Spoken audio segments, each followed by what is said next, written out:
Corn and zucchini frittata.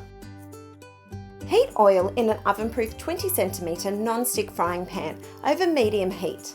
Add onion and cook for 3 to 4 minutes, stirring as you go or until the onion softens. Transfer to a bowl. Heat more oil in the pan and add zucchini. Cook for 3 minutes, stirring now and then until it's just tender. Take the corn cob and cut down the sides with a small serrated knife to release the kernels. Preheat the oven to 180 degrees. Add the onion and corn to the zucchini in the frying pan and spread evenly over the base. Combine eggs and cream in a jug. Whisk until combined and season with salt and pepper. Pour the egg mixture over the zucchini mixture in the pan. Cook over medium-low heat for 5 minutes or until almost set. Pop the pan under the grill for 5 minutes or until set. Leave it in the pan for 5 minutes to cool slightly before serving.